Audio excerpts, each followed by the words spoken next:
Arrêtez d'avoir peur du syndrome des ovaires polykystiques. Alors, c'est facile à dire.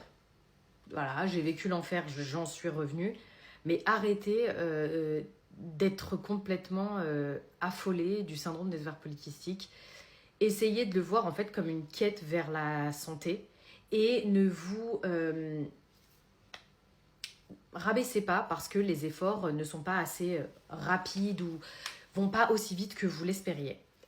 Sortir du syndrome des ovaires polykystiques, alors c'est une maladie qui ne se soigne pas, hein, qu'on se le dise. Moi, ça fait 10 ans que j'ai été diagnostiquée. Aujourd'hui, je les ai toujours, même si ça ne se voit pas cliniquement et on me l'a déjà dit. Mais aujourd'hui, on ne le voit plus parce que j'ai réussi à régulariser mes cycles avec une alimentation que je lâche pas, avec des compléments que je ne lâche pas. Et on me dit souvent, ouais, les compléments, c'est à vie. Alors non, les compléments, c'est pas à vie. Les compléments, ils sont là pour vous soutenir dans certaines phases de votre vie. Quand, par exemple, vous êtes stressé au travail et vos cycles deviennent irréguliers, vous ne faites plus attention à votre alimentation, voilà. En fait, c'est pour pallier certains éléments de votre vie. Ça reste une béquille et non pas la structure même qui est censée améliorer le SOPK. Mais il est important de comprendre qu'en fait, aujourd'hui, en changeant quelques éléments dans votre quotidien, par exemple la pratique sportive, l'alimentation anti-inflammatoire, réduite en sucre, et ça peut améliorer grandement vos symptômes et progressivement, ça prend du temps, vous pourrez voir des bienfaits sur votre cycle, sur votre fertilité, sur votre ovulation, sur vos humeurs.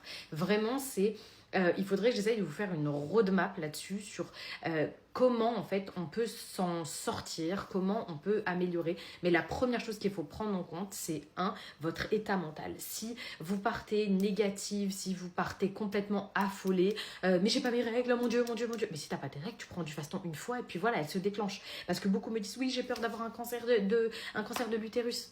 Prenez du faston une fois, ça va déclencher vos règles et ensuite faites des efforts alimentaires pour essayer de redéclencher. Le SOPK est une maladie métabolique. Lorsque vous allez améliorer votre métabolisme et votre environnement, votre SOPK va se réguler. Il ne va pas disparaître parce que c'est un encodage génétique, mais il va beaucoup s'améliorer et vous aurez l'impression de rien avoir jusqu'à bien sûr qu'il y a un élément stressant dans votre vie. Mais vraiment, prenez les choses différemment.